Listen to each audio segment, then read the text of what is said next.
In this video, we're going to talk about two physical properties of a species, that of the critical temperature and critical pressure. Now, these two physical properties, when compared to the actual system temperature and pressure, will give us an idea of how well we can use the ideal gas equation state to model that system, or whether or not we should look into other equations of state. Now, recall that the ideal gas equation of state relates the pressure and volume to the amount of moles, some gas constant R, and the temperature of that system. Now, the nice thing about the equation of state is it's relatively easy to use. No matter what the unknown is, given the other conditions, you should be able to calculate it. Another attractive feature of that ideal gas equation of state is that we could use this regardless of what the species of the gas is. So that basically assumes that all gas species, regardless of the molecular structure, will behave the same. And lastly, it doesn't matter if it's a single species or a mixture, we could use the ideal gas equation of state to model that. Now, a problem happens when we start getting to temperatures that start decreasing, get pretty low, or pressures that start getting pretty high. At this point, sometimes, again, depending on the gas species, the ideal gas equation of state may be pretty far off from modeling the PVT data. So,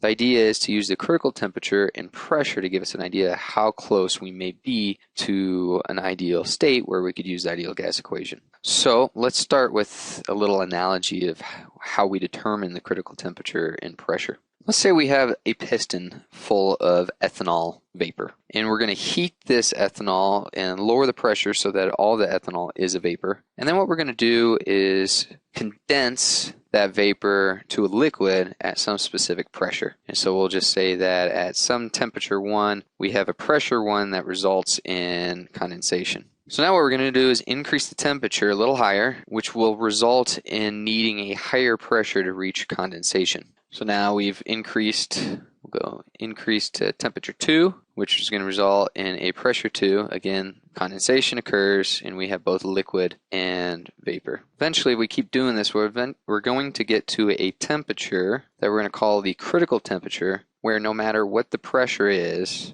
there's no condensation. And right before this occurs, the density of the liquid is virtually the same as the density of the vapor. So the last recordings that we could measure the density of the liquid and the vapor, essentially that they are the same, we're going to take that pressure as the critical pressure, and as I mentioned, that critical temperature. And those are the two physical properties of that species. When the temperature and the pressure is greater than the critical temperature and critical pressure of the species, we're said to have a supercritical fluid, meaning that it doesn't necessarily behave like a liquid or a gas. Now, these values of the critical temperature and critical pressure could typically be looked up in any physical properties handbook. In the back of Material Energy Balance textbook, we can see that ethanol critical temperature is around 516.3 Kelvin, which correlates with 243 degrees Celsius approximately. And the critical pressure reported in atmospheres is 63 atmospheres. So to go through a little bit more and test what we've just gone through, let's go ahead and take a look at a conceptual problem that deals with